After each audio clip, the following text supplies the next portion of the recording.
Okay. आगे ऋग्वेद के 10वें मंडल में, अभी देखो कथा बनना है, ऋग्वेद के पुरुष सूक्त है, कहां है, जिसमें व्यक्ति कितने प्रकार का होता है, हमने कहा था 4 प्रकार का वर्ण के आधार पर। कहां दिए वर्ण, पुरुष सूक्त में। पुरुष सूक्त कहां है, अब आगे बात समझ लो। चलिए 10वें मंडल में ही नासदीय सूक्त, क्या, संवाद सूक्त और विवाह सूक्त का उल्लेख है। सीधी बात, 10वें मंडल में पुरुष सूक्त है, और पुरुष सूक्त यानी पुरुष को कैसे रहना चाहिए, और पुरुष के नासदीय सूक्त, संवाद सूक्त और ओके। आगे बढ़ते हैं, ऋग्वेद के संवाद सूक्त को भारतीय नाटक की अंकुर अवस्था, यानी नाटक का जन्म भी ऋग्वेद से माना गया है। नाटक एक्चुअली है क्या, नाटक हम कैसे करते हैं, जैसे आपने मंचों पर नाटक देखा होगा, पहले एक व्यक्ति बोलता है, फिर दूसरा व्यक्ति बोलता है। हम कहते भैया तुम ये बन जाओ, तुम ये बन जाओ, फिर तुम बोलो, फिर ये बोलेंगे, हाँ या ना, इसी को नाटक कहते हैं ना। ऋग्वेद में यही बात आई है संवाद सूक्त में। कहा, ये 2 लोग आपस में संवाद कर रहे हैं, संवाद कर रहे हैं, बहस कर रहे हैं, तो यहां पर सबसे अंकुर अवस्था यानी शुरुआती अवस्था यानी नाटक का जन्म भी कहां माना गया है, ऋग्वेद। कहां, लेकिन ऋग्वेद में कहां, संवाद सूक्त में। डीप क्वेश्चन है, नहीं आ रही बात में। जब आप हिंदी का पेपर दोगे तो हिंदी में आएगा नाटक का जन्म कहां से माना गया, ऋग्वेद से। ऋग्वेद में भी कहां से, संवाद। तो ये केवल हिस्ट्री का क्वेश्चन नहीं है, अगर आप हिंदी का पेपर देते हैं तो वहां पर भी क्वेश्चन है। चलिए आगे बढ़ते हैं, ऋग्वेद का पाठ करने वाले ब्राह्मण को होत्र कहा जाता है। अभी सुन लीजिए, अलग अलग 4 प्रकार के वेद हैं, 4 प्रकार के वेद बांचने वाले जो ब्राह्मण होते हैं, इनके अलग अलग नाम आते हैं, अलग अलग इनको कहा जाता है। इनको जो पढ़ने वाले ब्राह्मण होते हैं उन्हें अलग अलग नाम दिया जाता है। तो अब ये बने खट्टे पड़ेंगे इनको याद करने की दृष्टि से। ऋग्वेद और ईरानी ग्रंथ अवेस्ता, एक ईरानी ग्रंथ है अवेस्ता, सुन रहे हो ना। ईरान का एक ग्रंथ कौन सा है, ईरान के अवेस्ता ग्रंथ की तुलना कैसे की गई है, हाँ या ना।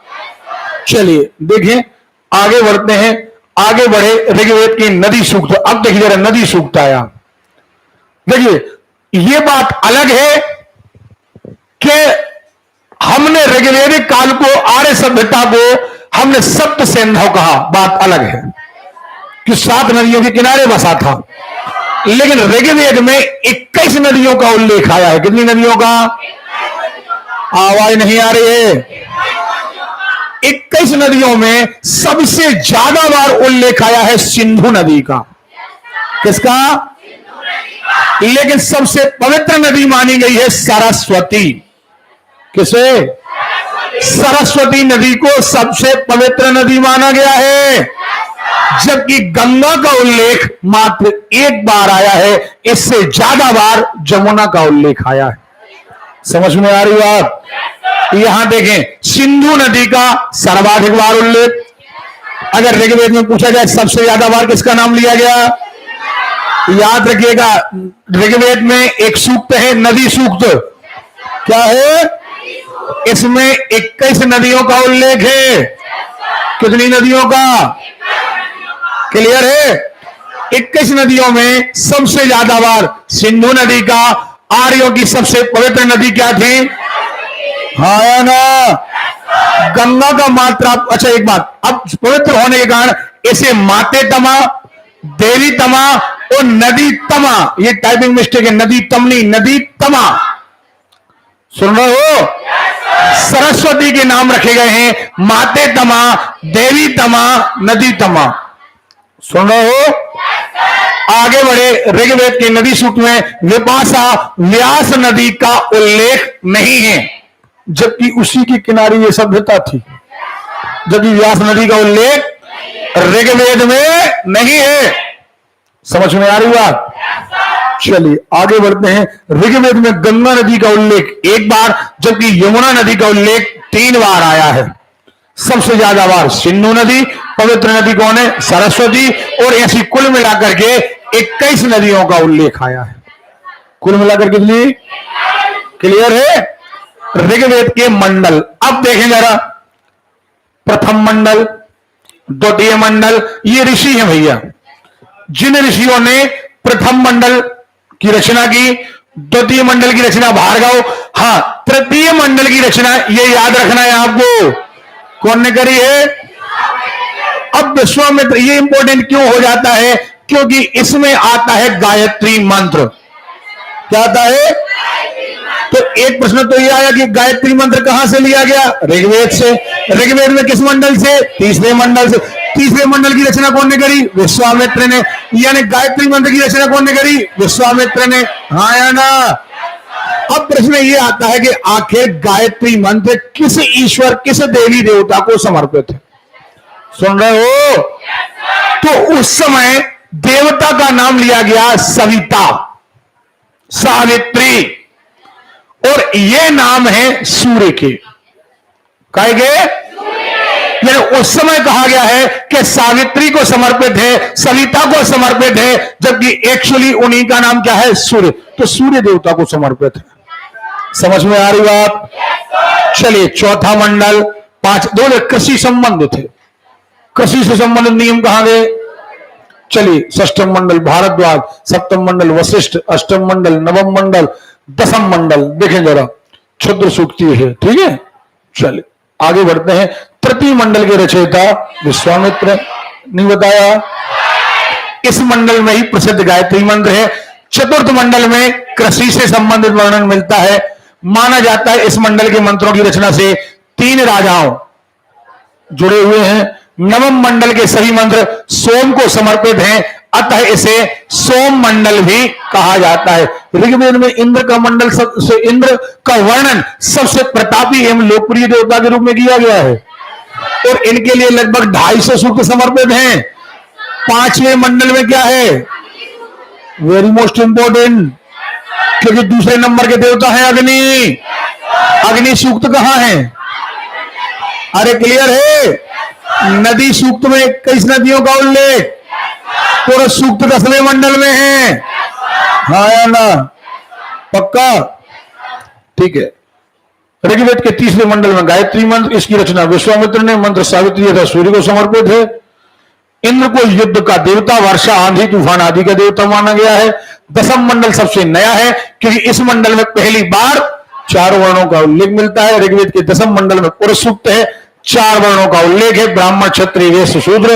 ओके। ऋग्वेद में आर्यों की वर्ण व्यवस्था की गई थी। इस वर्ण व्यवस्था का आधार श्रम विभाजन था, ना कि जाति। समझ में आ रही बात? यानी आप जैसे कर्म करेंगे आप उसमें आएंगे। आप पढ़ाई लिखाई करते हैं, आप ग्रंथ पढ़ते हैं, आप ब्राह्मण हैं, ब्राह्मण का लड़का यदि व्यवसाय करता है तो वो वैसे है। हाँ या ना? तो इस तरीके से बांटा गया था। ठीक है, किसी भी वर्ण को ऊंचा या नीचा नहीं समझा जाता था। देखो जरा, न कोई ऊंचा था, आर्यों में कोई भेदभाव। चलिए, तो अब प्रश्न उठता है कि आखिर ये भेदभाव कहां से आ गया? अब आगे आप चलते जाएंगे आगे, फिर बीच में मनुस्मृति की रचना होगी। कहेगी उस समय बहुत कठोर कानून बनाए जाएंगे समाज के लिए, और वो फिर ब्राह्मण ग्रंथों में शामिल हो जाएगा, और उसके नियम कूट कूट कर समाज में भर जाएंगे। तो अभी आएगा सामवेद। अब सामवेद बिल्कुल, इसमें कुल 1875 ऋचाओं में से 75 को छोड़ करके बाकी सारी को ऐसे ऋग्वेद गाने योग्य बनाया गया। भाषा कैसी है? इसलिए इसे संगीत शास्त्र का जनक माना गया है। पहली बार कोई श्लोक बने जिन्हें गाया गया। तो नाटक शास्त्र का जनक कौन है? ऋग्वेद। हाँ या ना? जबकि संगीत शास्त्र का जनक, ओके, चलिए, हमें लगता है आपको याद हो रहा होगा, भारतीय संगीत के जनक। अब आ गई यजुर्वेद। यजुर्वेद का काम ही है, इसका सबसे पहले धनुर्विद्या से संबंधित। कैसे? आपने देखी होगी जो रामायण वगैरह देखी ना आपने, और रामायण में आपने सीरियल में क्या देखा कि कोई तीर चला रहा है, फिर उसने मंत्र अभिमंत्रित किया, उस तीर में ब्रह्मास्त्र आ गया। हाँ या ना? तो उसने कहा नहीं, हम अग्नि अस्त्र चला रहे हैं और हम नाग अस्त्र चला रहे हैं। तीर वही है, लेकिन उनमें शक्ति पैदा करने के जो यज्ञ हैं, अब उन्होंने कहा भैया ये ब्रह्मास्त्र किसने पैदा किया? बोले फलाने ऋषि ने यज्ञ द्वारा, वो यजुर्वेद है। समझ में आ रही बात? तो ये गद्य एवं पद्य दोनों रूप में लिखे थे। देखने मेरा ऋग्वेद कैसा था? कैसा था? क्लियर है? और सामने ये दोनों में है। इसमें यज्ञ की विधियों पर बल दिया गया है और यह बताया गया है कि किसी यज्ञ से क्या उत्पन्न होगा, किसी यज्ञ से कौन सी शक्ति उत्पन्न होगी, यह बताया गया है। कहां? क्लियर है? यानी यज्ञ की शक्तियों पर बल दिया गया है, यज्ञ के प्रकारों पर बल दिया गया है, यज्ञ अनुष्ठान के बारे में बताया गया है। देखे, यह कर्मकांड प्रधान वेद है, आडंबर नहीं। अथर्ववेद में मिलेंगे वो जादू टोना, यहां जादू टोना नहीं, यह यज्ञ है। क्या है? इसमें इसे ब्रह्मवेद भी कहा गया है। ब्रह्मवेद क्यों कहा गया? यज्ञ के कारण। क्या के कारण? क्लियर है? देखें, इसके दो भाग हैं, कृष्ण यजुर्वेद और शुक्ल यजुर्वेद। क्या क्या? इसके दो भाग हैं। क्या क्या? ओके, आगे बढ़ते हैं। कृष्ण यजुर्वेद गद्य एवं शुक्ल यजुर्वेद पद्य में लिखा गया है। सेम है दोनों, एक को गद्य में लिखा गया, हाँ या ना? कृष्ण को काय में लिखा गया? क्लियर है? और शुक्ल को, ठीक है। यजुर्वेद के पाठ करने वाले पुरोहित को अधर्यु कहा जाता है। बाद में इस संहिता में कुल 20 कांड, 931 सूक्त तथा लगभग 6000 मंत्र, हाँ है ना? इसमें 40 मंडल, 2000 मंत्र हैं। शुक्ल यजुर्वेद का ब्राह्मण ग्रंथ सतपथ, ये देखिए जरा, इनका भी आपको ब्राह्मण ग्रंथों का रिलेशन हम आपको एक इंडेक्स के अंतर्गत कराएंगे कि इस ग्रंथ का इससे रिलेशन है, इसका इससे रिलेशन, इसलिए हमने उस लाइन को बाउंस कर दिया अभी। चलिए अथर्ववेद, फिर वही बात, अथर्ववेद कौन है?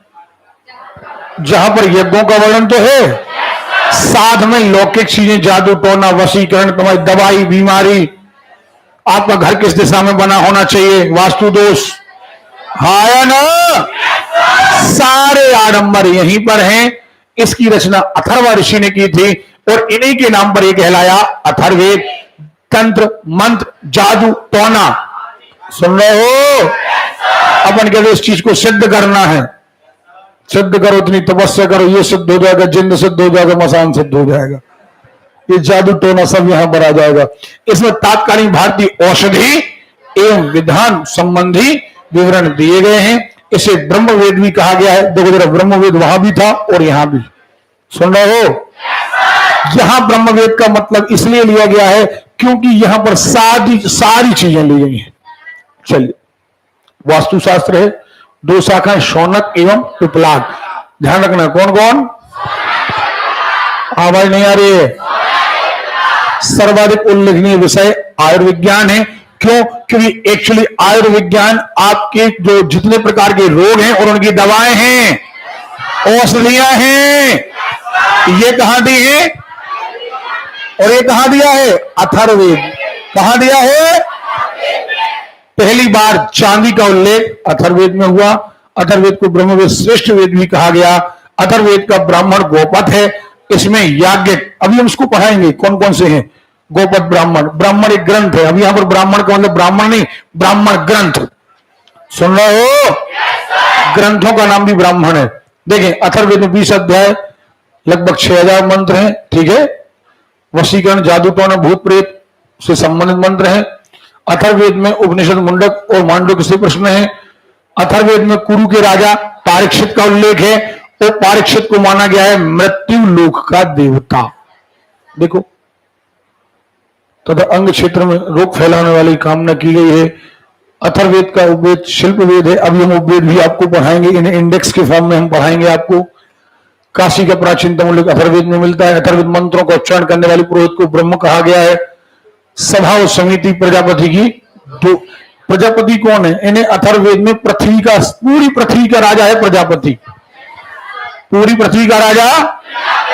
ओके, चलिए ब्राह्मण ग्रंथ, ठीक है। अब यहां से ब्राह्मण ग्रंथ पढ़ेंगे हम। क्या पढ़ेंगे? समय कितना हो गया? ज्यादा हो गया है समय। चलिए, तो यहां से हम गणित पढ़ रहे हैं और ये हम पढ़ेंगे सोमवार को। कल आपकी क्लास में, कल कितने लोग आ रहे हैं क्लास? ईमानदारी से बताना। संडे को क्लास लगाना आना है या नहीं आना है? अगर आप आ जाएंगे तो आपका टेस्ट आगे बढ़ जाएगा। अभी छुट्टियां मत लीजिए, क्योंकि आपका लगभग अगर 11 तारीख को रक्षाबंधन है ना, तो आपको हम 10 तारीख से छुट्टी दे देंगे। 10, 11, 12, ठीक है। 3 दिन में राखी बन जाएगी ना, और तो नहीं चाहिए छुट्टी, ठीक है।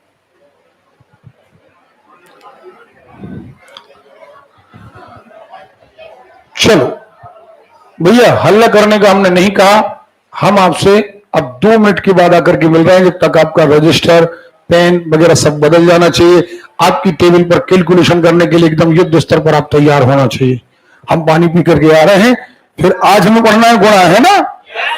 गुणा कल ही पढ़ा था ना पढ़ने। आज XYZ का गुणा पढ़ना है।